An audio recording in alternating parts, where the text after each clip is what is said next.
I just want to start this video with something I think everyone should hear. Something that's bigger than just a simple movie review.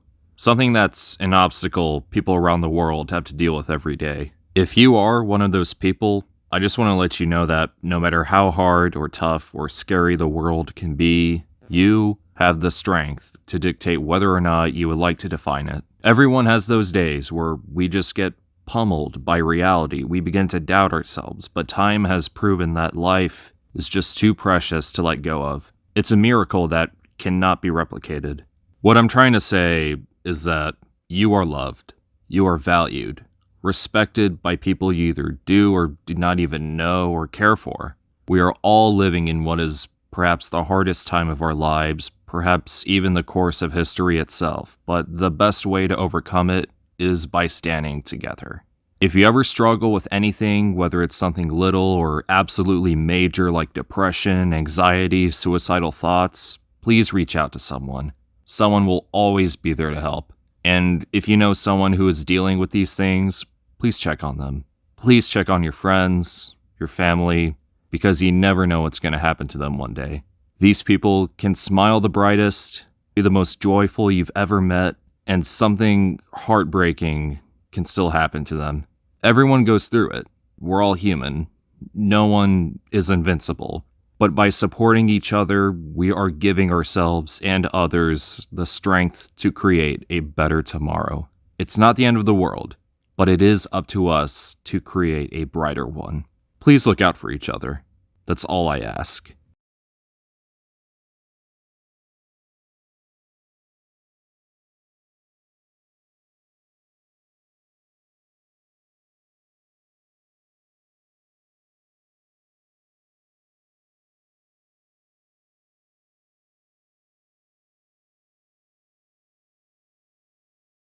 I was 15 years old when I first saw Attack on Titan in theaters during its limited theatrical run in the United States on September 30th, 2015 at 7:30 p.m. At the time, you couldn't go anywhere without hearing at least someone mention the name, or even wearing a t-shirt. During high school, I'd always see people wearing the cloaks of the Survey Corps, and just a year before, the anime aired on Adult Swim's Toonami block for the first time ever in America. When news broke out that 2 live-action Attack on Titan movies were in development, I was definitely skeptical. I was cautiously interested as to how Toho, the same company behind monster classics such as Godzilla, Rodan, and War of the Gargantuas, would handle it. Of course, everyone was making fun of the casting, the lack of fan-favorite characters, and the fact that it was all Suitmation miniatures and tokusatsu, but deep down, I really wanted them to succeed, even if red flags were all over the place. I had hope that Shinji Higuchi, the man behind the special effects of arguably the greatest giant monster films to ever be created, being Shusuke Kaneko's Gamera trilogy, could make it all work out. But at the same time, works such as Guyver, Devilman, Dragon Ball Evolution, and the Oldboy remake were looming above it as if they were doomed to fail, doomed to fall into the fate that was brought upon those films, rejected by the box office, critics, and general audiences, forever forgotten about. But first, some backstory. Attack on Titan began its run in 2009, and at the time of this video is nearing its completion as one of the biggest manga runs in recent years at over 130 chapters in a span of over 10 years. And the anime's 4th and final season is currently on the way.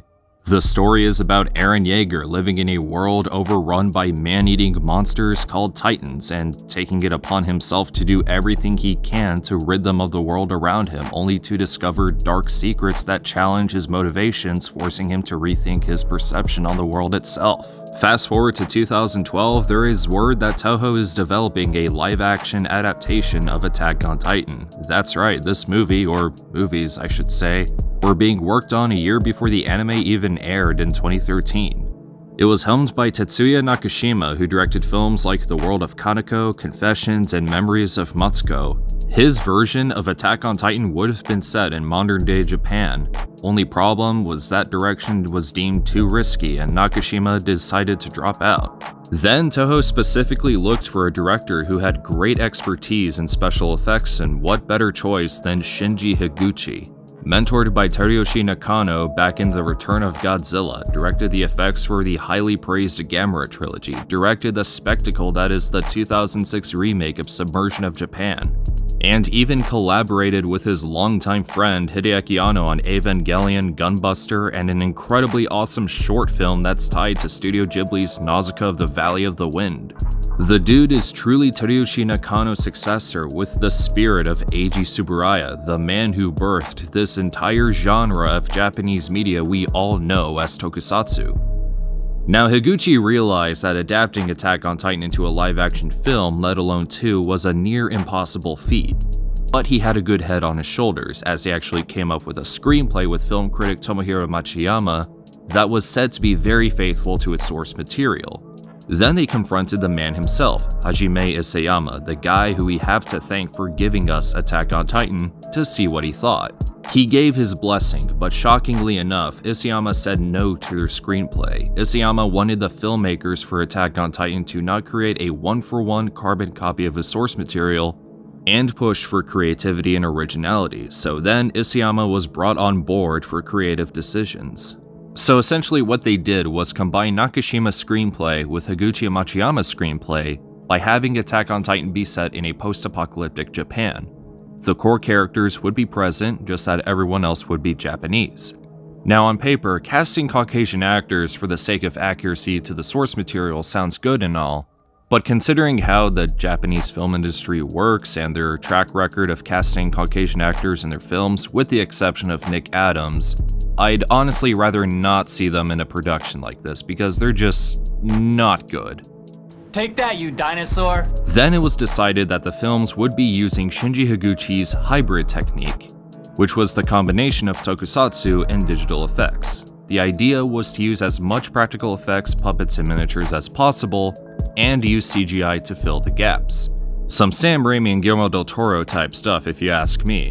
And honestly, it was a great idea, as shows like Ultraman, Kamen Rider, and Garo were and still are very popular in Japan as they are all tokusatsu properties. There is a magic to tokusatsu. It's the idea of accomplishing so much with very little money and resources. It's the concept of knowing how these effects are executed on one hand, and the fact that they're shot and lit incredibly well, which in turn brings so much life to these effects when done right, allowing the suspension of disbelief and the imagination of the viewer to run rampant on the other. Ultraman Z perfectly encapsulates this. Or if you want to go back, watch Shusuke Kaneko's Gamera trilogy. Or if you really want to go back, watch The War of the Gargantuas, Matango, or any Showa-era Godzilla movie. Movies that even American film directors like George Lucas, Guillermo del Toro, Quentin Tarantino, and Steven Spielberg will say helped inspire their craft. Hell, it was this very genre of Japanese media that inspired Hajime Isayama to create Attack on Titan. And it's honestly so fitting that a live-action version of this property would pay tribute to the very genre that inspired it. So if you got a problem with these quote-unquote high school theater play Power Rangers special effects, well, I don't know what to tell you other than that I understand that tokusatsu is a hard sell overseas, even though it's cherished and loved in its home country. Japanese films are pretty infamous for their low budgets, making this one of many attempts at creating something along the likes of Star Wars, Jurassic Park, Avengers, Pacific Rim, or Transformers. When trailers came and went, hype was actually starting to build up for these films, and among the hype was also skepticism. The trailers honestly looked very promising, yet there was a feeling that it probably wouldn't end up being all that great in the end. Attack on Titan would get a major attraction from Funimation at San Diego Comic-Con in 2015, where the first movie would have its world premiere at the Grauman's Egyptian Theater on July 14th, and the initial responses were, well, special effects and the CG, and especially when the Titans came attacking, that was very, very cool. My favorite part about the movie was just how gruesome that the Titans were. Seeing the scenes where they're just fighting and devouring people was so intense. It was really scary, and it really made it much more real feeling and more intense. It was definitely a big moment for Shinji Higuchi and Toho, the first time a tokusatsu film had a Hollywood premiere since 2004's Godzilla Final Wars, in Grauman's no less. Then, on August 1st, 2015, Part 1 of Attack on Titan was released in Japanese cinemas. It was met with, well, mixed reviews. On one hand, many were praising the special effects and overall aesthetic, while some of the writing decisions, mainly the deviations from the source material, didn't sit well with fans and viewers. And the same would go for the second part, Attack on Titan: End of the World, as the consensus seemed to essentially be the same, but the film did not get as much attention, being only released a little over a month after its predecessor. And some people were already turned off by that first movie, unfortunately. Interestingly enough, Hajime Isayama, who actually really enjoyed these movies, urged Toho to release another trailer for both films packed with highlights so they could get butts in seats, and so audiences have a better idea as to what they're getting into. Then, Funimation would release the Attack on Titan movies in the United States on September 30th and October 20th respectively. And my god, their handling of the first movie really ruined it. The subtitle track for Part 1 froze after the first 30 minutes of the movie, creating a big fiasco and a short-lived meme, which forced Funimation to hardcode subtitles into any future theatrical release. Then they uploaded a video that spoils the entire movie in a minute and a half. It's like they purposely set these movies up to fail, and because of how Part 1 was treated, hardly anyone bothered with Part 2, and it's painful. But anyway, let's actually talk about these movies.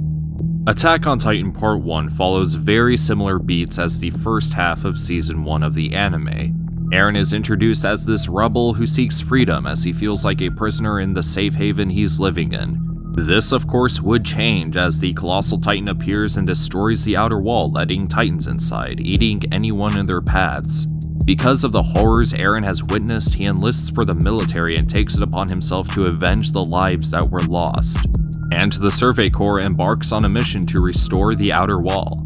Overall, it's a pretty fine adaptation of the first half of Season 1, as it retains a good chunk of the more pivotal moments, which are executed to a point where they're done either just as good, if not better than the anime.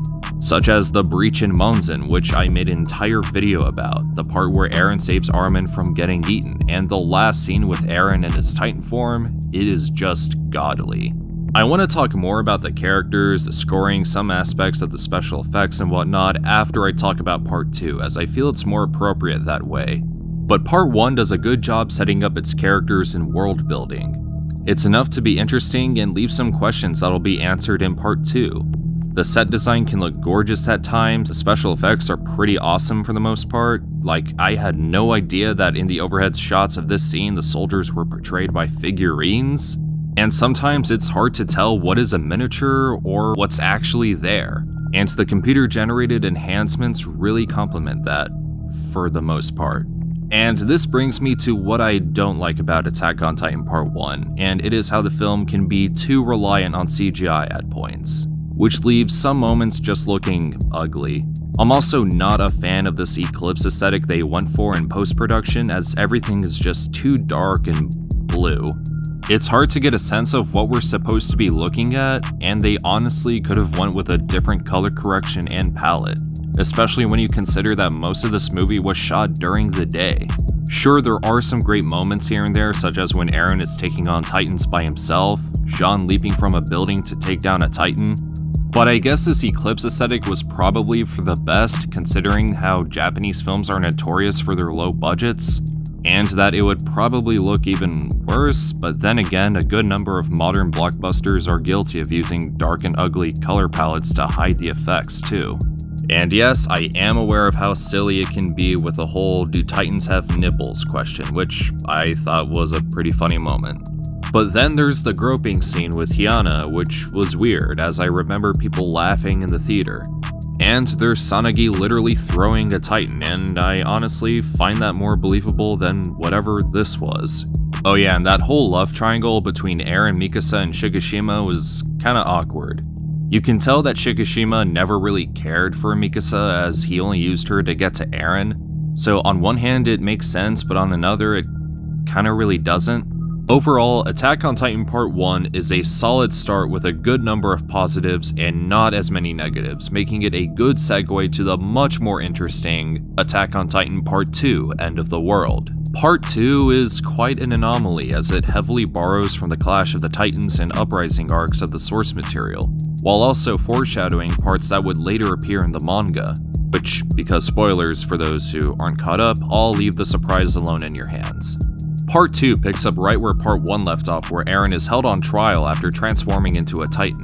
It's a nice recreation of his trial in Season 1, even if it is different. After failed attempts at trying to redeem Eren, the trial is interrupted by an armored Titan who kills most of the soldiers and takes Eren away. This leaves the Survey Corps to continue their wall restoration mission on their own, and meanwhile, Eren wakes up in a strange white room and meets Captain Shikishima once again. Back in Part 1, Shikishima was mysterious and was alluding to something bigger, and this is where the secret of the Titans and the very world around them is revealed to Eren, which also explains the post-apocalyptic setting.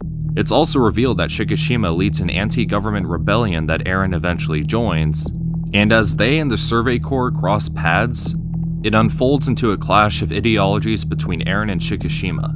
Eren believes that people shouldn't have to die for the sake of the greater good, whereas Shikishima believes that it is best to wipe out all who are complacent in the acts of evil for the sake of cleansing the world, which is something that's very relevant as it draws parallels to modern-day politics and society where corruption and prejudice is very real. It's a shame that Attack on Titan Part 2 didn't get a lot of attention, but a less positive reception than Part 1, because it's honestly the superior film because of how it ties these themes together, where the core theme of its source material is very present, as it questions how far people are willing to go for their freedom, and draws attention to how there is no true good versus evil, just simply people who believe what they are doing is right and that those who oppose them are in the wrong. And the fights between Eren and Shikishima and the Survey Corps against the Colossal Titan definitely complement what Attack on Titan is all about, being the clashing of ideologies and moralities and monster battles, which makes them the biggest highlights out of the two films.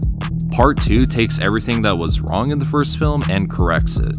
The characters are more interesting here rather than taking a backseat to all the action, and that ugly blue portion of the film is replaced by bright colors and a much more visually interesting color palette, making the cinematography, special effects, and set design flourish even more. Just correcting that one thing makes Part 2 a much more pleasurable experience. That and the movie feels more contained compared to its predecessor, which definitely helps even if they come off as rushed. And that final battle against the Colossal Titan and the final shot of the ocean wraps everything up beautifully. I still love the end credit scene, and god, I really wish they made a Part 3 because I would have loved to see the filmmakers do their own take on future events of the manga.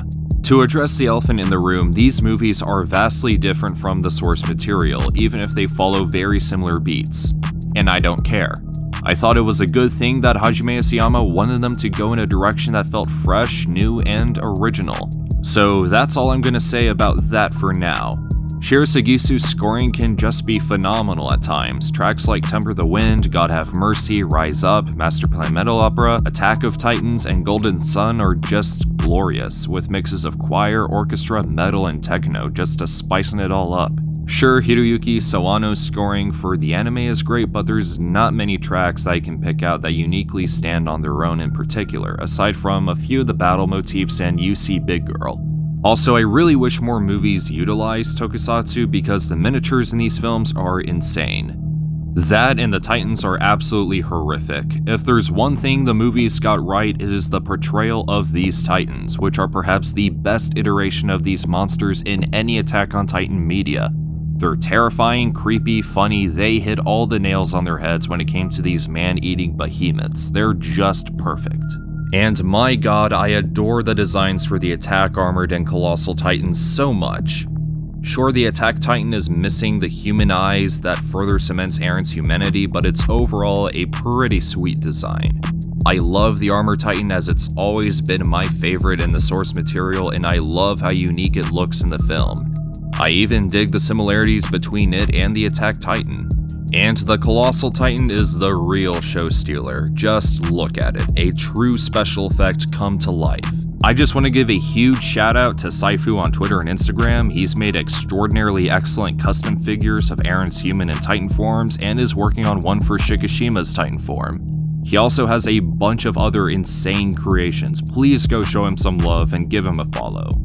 And now the characters. I just want to start off by saying that Kanata Hongo's portrayal of Armin, Takahiro Miura's portrayal of Jean, Nanami Sakuraba's portrayal of Sasha, and Satomi Ishiharu's portrayal of Hanji, or Hans, which isn't a typo by the way, it happens to be one of her localized names, are all spot on. They are perfect on-screen representations of their manga and anime counterparts down to their quirks and personalities, making them easily recognizable. Even if I wish they were developed further, which they are in the novelization and that dumb but fun miniseries, and you can check out my review for that. While some of the new characters are in the backseat for the majority of Part 1, the ones that stick out are Pierotaki as Soda, Satoru Matsuo as Sanagi, and Jun Kunimura as Kubal. Soda was an excellent addition to these films, as he acts as the guardian of Aaron's innocence, almost like an Uncle Ben type character, setting him straight when he can, as he's been with him from the very start. And it's fitting and poetic that Soda would die trying to defend Aaron's innocence in a playground as he is killed at the hands of Kubal, the man responsible for killing Aaron's parents, and also indirectly making Aaron into the man he would become. Sure, it's comical and silly that this old man who's donning an SS officer uniform turns out to be the big bad behind the curtain, but it also makes him a tad more terrifying. I also want to give huge props to Sanagi as a character. He's so lovable and I really wish he was in the manga. He's a guy who's always trying to do the right thing for everyone else and dies doing the right thing, and he went out like an absolute champ. Mad respect. Truly the saddest death in these films. Now for the main cast, we have Kiko Mizuhara as Mikasa, and if there's one thing the movies really screwed up, it was her character. And that's nothing on the actress herself. Kiko Mizuhara has proven herself to be a fantastic actress in the past. I really do not like how one of the most important characters in the source material is given very little to do and rarely has a moment. Like when she wakes up Aaron in his Titan form while his energy is running out. And those final shots at the end of Part 2, her character is very similar to how Levi is treated in the anime. Does a cool thing, not given much to do most of the time, and that's it. Thankfully, Season 3 did Levi at least some justice. And she also has a similar problem I have with Mikasa in the source material. She can be a badass in one moment and gets totally bitched in another. I'm sure Higuchi had something great in mind for her at first before Isayama got involved, but it just goes to show how said involvement had both helped and hurt the films to some degree. Warner Brothers, Andres Muschietti, David Heyman, Masaoka, if any of you are watching this, which I don't expect you to, please cast Kiko Mizuhara as Mikasa in the upcoming remake. She deserves much better. Next is perhaps my favorite character and the best performance in these films, and it is Hiroki Hasegawa as Shikishima. Shikishima is interesting as they've combined Levi, Reiner, and Zeke into one character, though more so inspiring Zeke in the manga. I've already talked earlier about how and why his dynamic with Eren works incredibly well.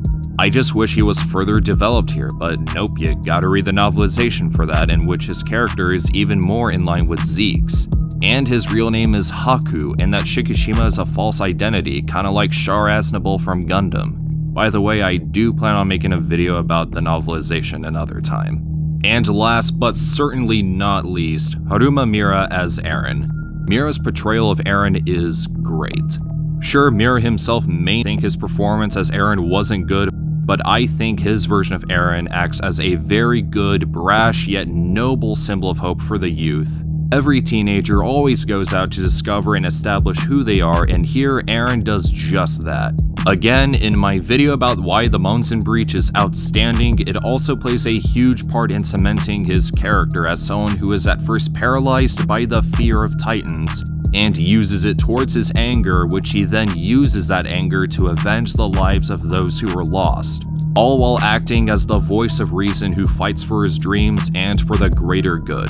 Eren is perhaps my favorite modern tokusatsu protagonist because of this, and it's a huge shame that Haruma Miura has left us so soon. Truly one of the greatest Japanese performers to ever live. As you'd probably imagine, Attack on Titan was my first exposure to Haruma Miura. As a 15-year-old in the theater who would then pirate the movies before they came out on Blu-ray, I resonated with his portrayal of Eren for the reasons I've mentioned earlier.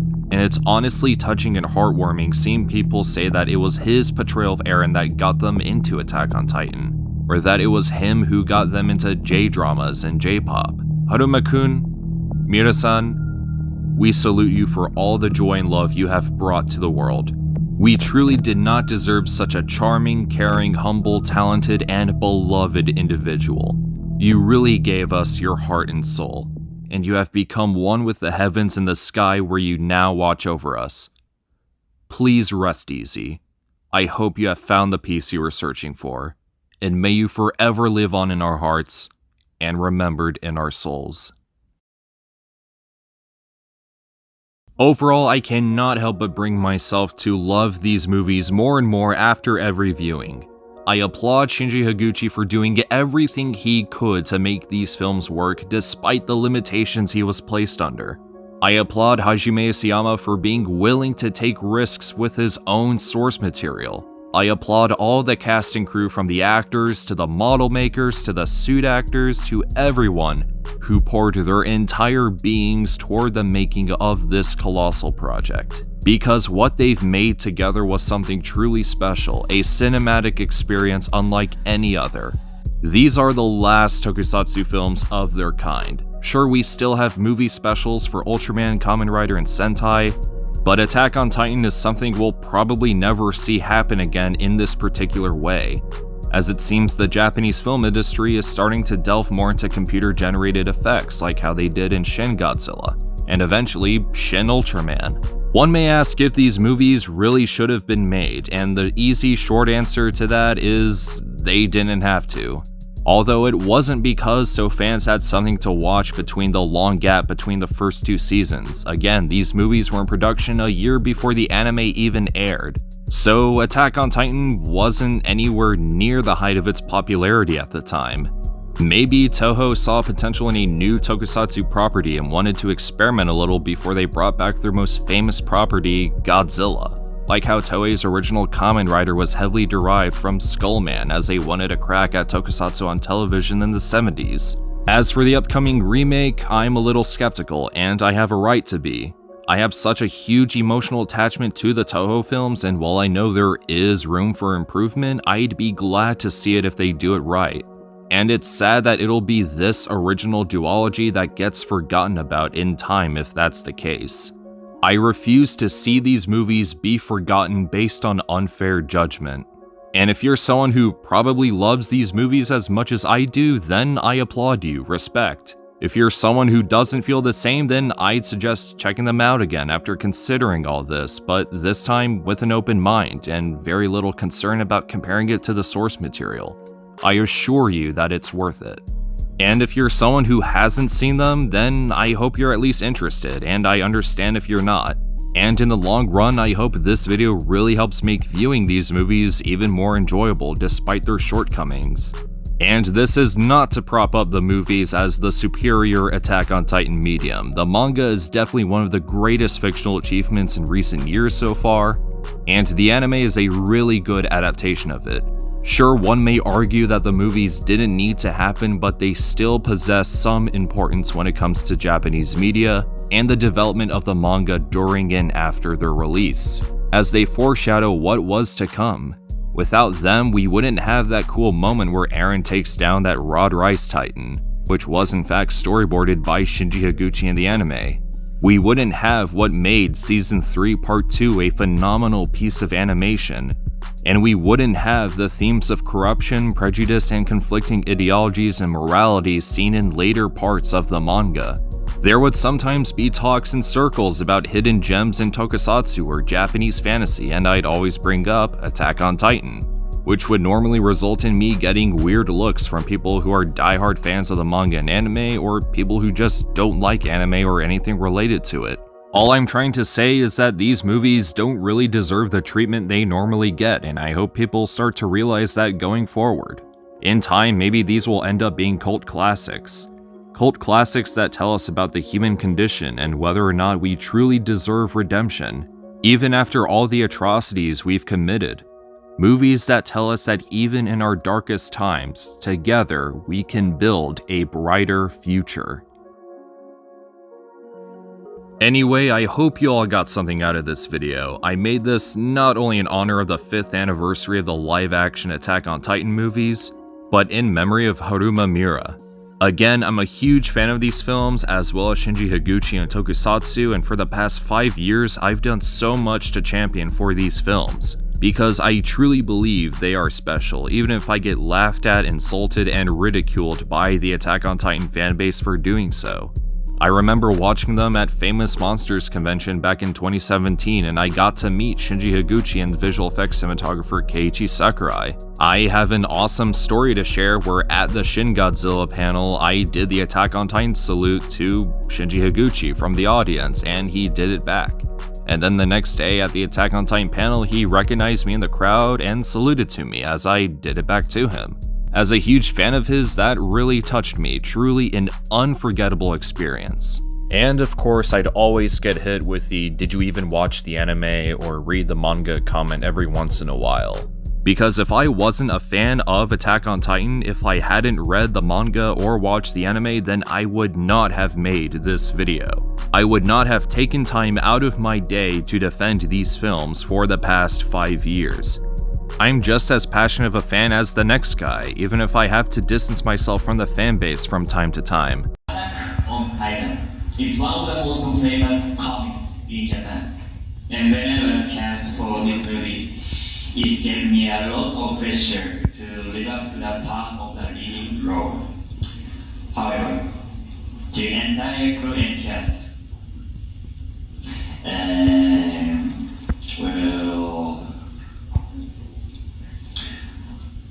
I was dozing off.